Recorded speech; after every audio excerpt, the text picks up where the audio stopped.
Ronday Hollis Jefferson ang kryptonite ni Justin Brownlee. At Barangay Ginebra, iniiwasang makatapat ang TNT Tropang Giga sa playoffs.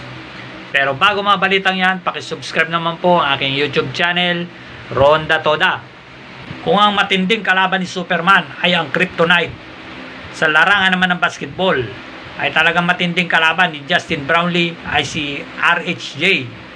Kontrapelo talaga ang dalawang ito. Ilang beses na nagkakatapat si Justin Brownlee at RHJ. Mapa-finals, mapa-elimination round, mapa-best import, ay palagi na lang talunan palagi si Justin Brownlee. Halos hindi makaporma si Brownlee kapag si RHJ ng kalaban. Kaya ang resulta, talo palagi ang Barangay Ginebra sa TNT Tropang Giga. Halos hindi manalo talaga ang Ginebra. Siran-sira ang laro ng Ginebra kapag TNT ang kalaban. Huling-uli na ng TNT ang laro ng Ginebra.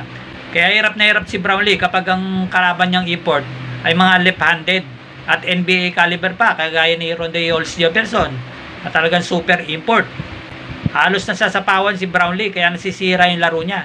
Nawawalan siya ng kumpiyansa na tumira at dumipensa. Ilang beses na natin napatunayan na talagang sira ang laro ni Brownlee.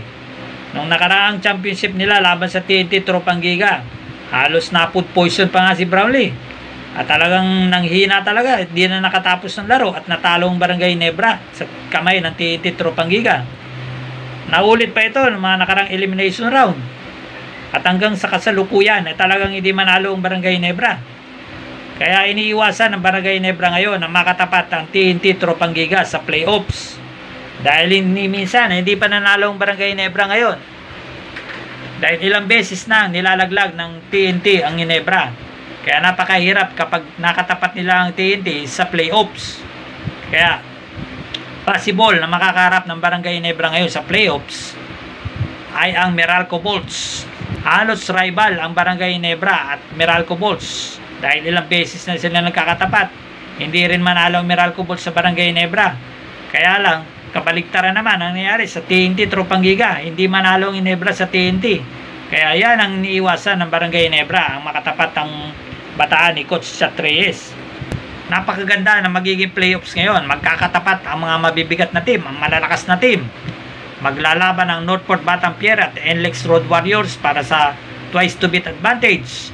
At TNT Tropang Giga versus Eastern Hong Kong. Yan ang magandang laban. Ang dapat abangan natin, yung laban ng TNT at saka Hong Kong Eastern. Bagamat hindi nanalo ang TNT sa Hong Kong Eastern, siyempre kilala natin ang experience at lakas din ng TNT. Talaga match na match yan, dalawa na yan. Kaya nga lang, mapapalaban talaga ang TNT sa Hong Kong Eastern.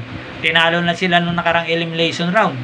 Kaya mahihirapan din ang TNT na kalabanin ng Hong Kong Eastern. Kailangan ng Barangay Ginebra ngayon na talagang mag-focus sila sa laro.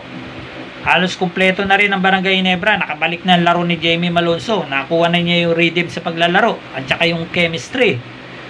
Talaga maaasahan mo na pagdating sa puntusan at depensa si Jamie Malonzo. Kaya super lakas ang Barangay Ginebra ngayon. Lalo na napalakas na nila yung front court position. At nandiyan na si Troy Rosario, Jamie Malonzo, Japet Aguilar. Kaya hindi na gano'ng mahirapan si Brownlee na dumipensa. Makakalaro na si Brownlee sa position na kaya niyang laro talaga. Kaya suportahan natin ang Barangay Ginebra. At suportahan po natin ang iyong lingkod, Ronda Toda. Marami pong salamat.